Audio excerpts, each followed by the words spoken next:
Good evening. It is a story we have told many times. A person in mental crisis shot and killed by police.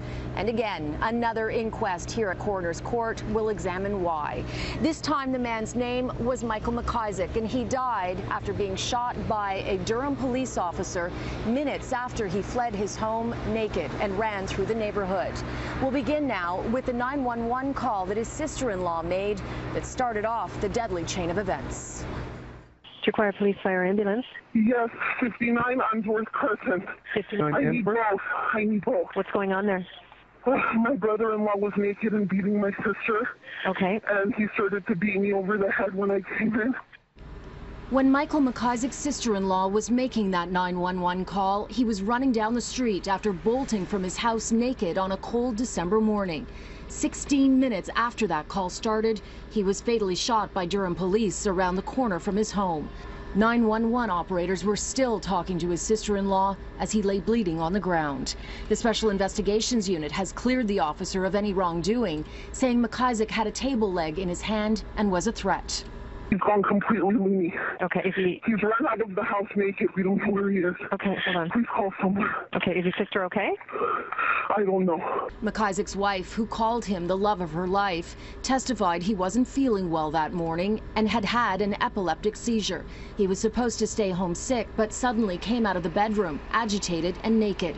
She says they struggled when she tried to stop him from leaving the house, and he hit her in a state of delirium. Had you ever seen him like that before? Absolutely not. Never. Not in all the years I've been with Michael. We've been married. We were married for 5, and we were together for 11. Michael's family never accepted the police version of events. They say key evidence was ignored and have spent $45,000 on their own private investigators and forensic analysts, trying to show it wasn't necessary for police to open fire 8.5 seconds after they encountered him on the street. They believe if officers had used de-escalation techniques, he would still be alive. I think since it happened in literally seconds, I think time and space, and definitely Michael didn't approach him. This officer pulled up to the scene, and so I just think time and space, definitely. The public may remember Michael Macisaac by this video. His family remembers him as gentle, funny and loving, a prankster, a boy who grew up with 5 sisters on a farm. They maintain he was suffering from the after effects of an epileptic seizure and simply needed help. Joanne Macisaac has devoted the last 3 years to her brother. On the stand, she said he protected her in life. Now she is protecting him in death. She got this tattoo on her arm as a constant reminder.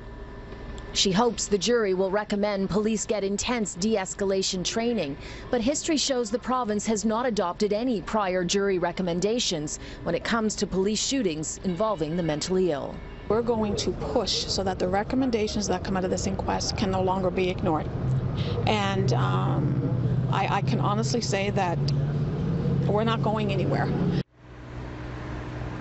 Now, tomorrow, the jury will hear testimony from witnesses who live in the neighborhood and saw what happened that morning. And then on Thursday, the officer who fired the shots is expected to take the stand.